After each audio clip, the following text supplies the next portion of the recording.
Okay, let's pretend I sit next to you on an airplane and I turn to you and say, "Hey, what are you up to right now?" I'm gonna be I'm getting ready to pack. I've started to pack for Longmire days. I'm not sure what annual, it's like 10th annual or 12th annual Longmire days in Wyoming, in Sheridan, Wyoming. Uh, Craig Johnson, the guy who writes the books, he started doing this before there was a TV show. He just set up a card table on the sidewalk up there, and he'd be selling his books off of that table and just saying hello to people. And of course, then the show happened and exploded the popularity of the books. And you know, he every year around this time, generally, the fans gather to honor the show and to to meet the people involved. I've gotten a lot of friendships. A lot of friendships have come from that experience. And of course, early in the show's run, when A&E canceled it, um, the fans were instrumental in not letting it go away.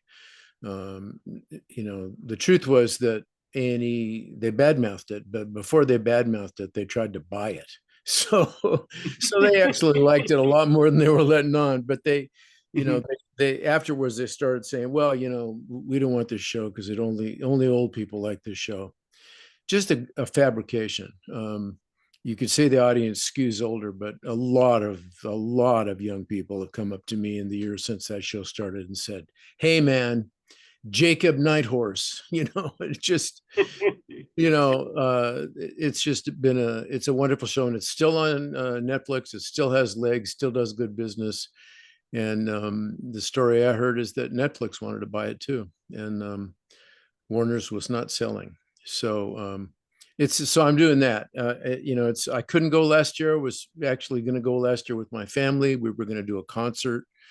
I had the songs in my dreams. I was so prepared, and then the actor strike happened, and it had to go away literally like a couple of days beforehand. I had to pull out. So it'll be good to go back after 2 years. So that's what I'm doing today. That's today. Thanks for So asking. tell us about Blue Ridge, the series. Well, I got to work with Gary Wheeler, the great Gary Wheeler. I first met him on a show called Christmas on the Range, where Lindsay Wagner played my wife, and Nicholas Gonzalez was my son, and Erin Cahill was the woman he fell in love with whom my character had a mysterious history. Just a wonderful Christmas movie that had a little bit of the Romeo and Juliet tropes in it, and really the thing that was so amazing about it to me, it's a tribute to Gary and what he cares about. Instead of the movie being, I mean, obviously it was at its heart, it was a romance between the younger characters, but the marriage of my character and Lindsay had fallen apart, and he devoted a lot of story to the kind of reasons for that, and to trying to get to the point where we might have a future again. I just thought it was so beautiful the way he told those stories in parallel, and didn't just park the parents as sort of like props on the edges. So I really, really, really uh, love doing that. One of the things about Gary, and I just think he's a wonderful director. But among the things I love about being on his set is that you feel a sense of relaxation that allows everybody to do their best. I was thinking about it early on in the experience, like what is it about it? And I was thinking about the fact that you hear the sound of him laughing. I don't want to hold him to this as he goes through his career, but it means so much when the director of a project is in such a state of mind that he's laughing. He'll give you great notes, and is very, very smart about nudging you when you're losing course.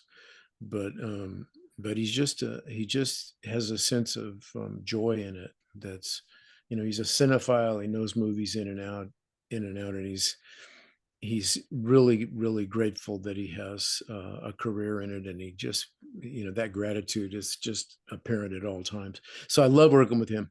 And he said at the time that he had an idea for a Western, and he had a part in there for me, and I said, sign me up. We were going to go do it. I had travel plans for March 14th, 2020. And then on March 11th was the day that Tom Hanks and Rita Wilson came down with COVID in Australia, and the NBA canceled their season, and all of a sudden everything fell apart. But Gary said, we're going to resurrect this. And true to his word, 2 years later, we went out to Arizona and shot that movie with Bailey Chase from Longmire playing the lead in it. Amanda Rigetti playing a great role in it, to Bruce Boxleitner. Just a great cast. And while we were out there doing that, he said, hey, I'm thinking of turning a movie called Blue Ridge that his company was involved in. I'm not sure with his company, but a company with whom he's affiliated on some level. We're thinking of doing that as a series, and there might be a part in that for you playing the brother of Graham Greene, who had been in the movie. And he said, so would you be interested in something like that? It's in North Carolina. I said, you bet, sign me up. And true to his word, one more time, he set that up, and it's been really well received. John Sheck is a paragon in the middle of that. Sarah Lancaster as his estranged wife. The two of them, you root for them and their daughter to reconstitute that family. You just look at them and you go, yeah, I want those people to be happy and to be together. And they do such a great job of setting that up and playing off the difficulties of it. I just think just love watching it. So yeah, it's a great show. Well, now, when people do recognize you in public, is it more for Longmire, Dark Winds, or General Hospital? Good question. One of the things about Longmire rescued me from what seemed to be kind of a wandering off into the desert kind of moment. I'm not sure. I was really, really in search of a gig, and I had grown out of I'd aged out of playing the characters I was playing for so long. And when I got that, the very first Longmire days, I noticed people walking up to talk to me, and I just thought, oh, okay, this at the end of the day, you go, the Cowboys, that mattered to a lot of people, still does to this day. It's like 52 years now, I think, since it shot. And then Santa Barbara, which was this NBC soap I did for I guess I think 8.5 years. I did 1,650 episodes of that soap, and that got into a lot of people's psyche. It was shown all over the world, but a lot of Longmire fans, it's like the Cowboys and Santa Barbara were the two things that mattered the most to folks. Other folks, Indigenous people in particular, loved Powwow Highway, which was, that movie. Oh, yes. Yeah, right. Yeah. Gary Farmer, one of those impeccable moments where an actor gets to play the character he was born to play. He's a great actor. He's one of the best actors I've ever worked with. But of all the things he's done, and he's done a lot, it's just that one thing. You just can't imagine anybody else playing that character the way he did. So those three things were sort of the tent poles of what people remember about me. And then Longmire has become part of that, actually. It's a good thing. It's a good thing. It's weird, actually, to be to come at this age and actually sort of have more to do than maybe ever. Well, now you had gigs in what, three different daytime dramas over a Yeah, period of time, right? yeah. And are those fans more faithful, more avid than others? Because I remember talking to Tommy Lee Jones a few years ago, and like for years after he did The Doctors, Mm. I believe it was, never mind anything else he'd done, they'd want to talk to him about The Doctors. Oh, really? That's amazing. Yeah, it could be. I think there's just something about the form, the fact that you're in folks' houses every weekday for around the clock. You around the calendar. You don't. We might take a couple of weeks off for Christmas, but we didn't ever really stop, and so it's a dependable resource. And I think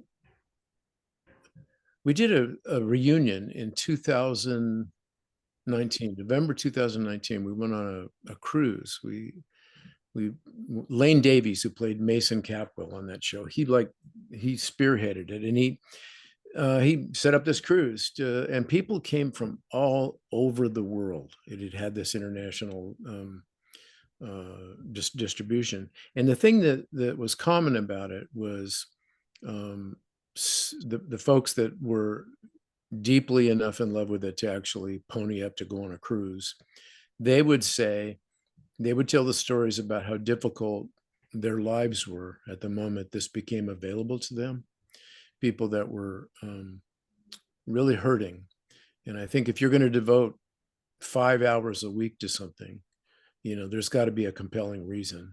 And the show was great, especially in the middle when it was at its best. It was really, you didn't have to apologize for it being a soap. You could just say that's a really good show. But basically, it was people that were hurting, and to be able to jump into this fantasy community of all these other people was just a treasure in terms of just being able to get away from their own problems. But beyond that, the writing was just superlative. Broke the genre. It was way, way more sophisticated. It had humor in it. It had deep kind of roots in literature and classical theater and stuff. And I mean, it was a full meal, and we served it up regularly. And so people fell for that. So I think those people, in fact, on August 2nd, we're having the 40th reunion of it in Los Angeles. And, people are coming again from everywhere to be a part of that. It's got legs. Those people are deeply devoted, and a lot of them have become friends as well. What's your most vivid memory of John Wayne? How big he was, how courageous he was in terms of not being he didn't give in to the things that were burdening him. He'd already lost a lung to cancer, and when I met him, and dude was pretty beat up, and but he didn't let it get into the work. He got up on the horse and did all that stuff. And I thought the fight scene he did with Bruce Dern, he was just he did it. He did all that work with all the pain and all the miles on him. He did the work. It's very impressive. I was incredibly intimidated to be around him. Have been watching him as a little kid in my pajamas at the drive-in, and I just was like, I don't know what to say to this dude. I was grateful. I was grateful to have a task, to have something to do with him, and it's unforgettable. It's unforgettable. But he was huge. Now, I may be the first person you're going to be talking to all month who not only has seen Shoot the Sun Down, but actually has a Blu-ray of it in the Ooh, closet. ooh, wow. And I've been told different things about the production of that movie, including that Christopher Walken really wasn't such a good writer, and he had to have a stuntman do much of his horse riding. But I'm curious, and I don't mean to ask this question lightly, but you worked with Sacheen Littlefeather Right. on that. Yeah. Uh, what was she like? How was she, holding up after the Oscars incident? Yeah, she was haunted. Um, I got to reconnect with her shortly before she passed, actually, and I was. It's nice to be able to look at someone's journey. Look, just take the measure of someone you respect years down the road from such a trauma. Um, she was made to suffer for that tremendously. I don't think she had a hard time getting a job, and David Leeds, who was the director of Shoot the Sundown, understood what she was going through and went out of his way to make sure she was included. So I just had such respect for her that she actually stood up and said those words. I think you can make a case at this late date that Brando might have chosen another. Brando might have anticipated what would happen to her, doing Mhm. his bidding in that moment. But I know that she was proud to do it. I don't think she anticipated it would cost her as much as it did, but she was proud to do it, and she spun it. She pivoted off of it into a life of activism that I hold her in the highest respect, and beyond the fact that I thought she was a good actor. I thought, what she did in the world, the things she chose to say, and the work she did gave her put a certain sheen on all of her life that she could take a great deal of pride in. And she, even in the end, when things had been really hard for her for quite a while, she still had the capacity to stand in gratitude. So big respect for Sacheen. Yeah, and I was deeply glad to have gotten to meet her. Do you think this is maybe the best time in your memory in your career? Uh, is this the best time for Indigenous actors? Without a doubt. And I just got off of the season 3 of Dark Winds, and there's like Indigenous actors in the writers' room. There's Indigenous actors at the helm behind the camera, Indigenous directors, and a cast of just remarkably talented Indigenous actors. Largely, um, you know, Res Dogs. I just thought, what show can measure up to that in terms of the fluidity of imagination and the chances taken and the completely unpredictable nature of where they might take that narrative next.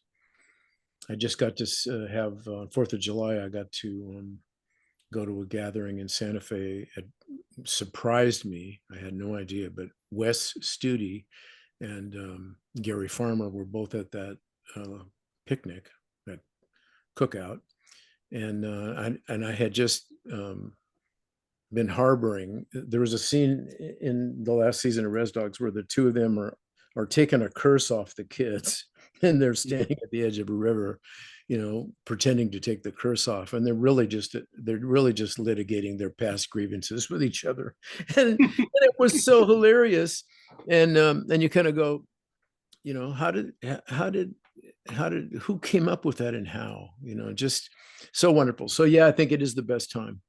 I remember hearing promises that things were going to get better for so long, and you kind of I remember when the idea of streaming came up, that there's going to be a new protocol here now, where there are going to be many more programs, and they're going to be viable, reaching a much more select audience. They don't really have to be, you know, CSI every week. It can be, and I thought, man, wouldn't that be amazing if that were true?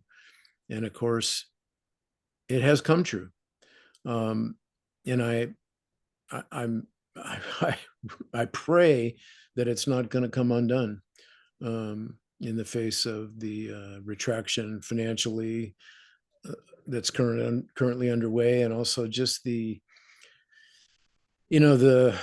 aggression against inclusivity and equity and diversity that that tends to be percolating on the sidelines. There's a lot of people that think this was a bad thing, that all these people of color are getting so much attention.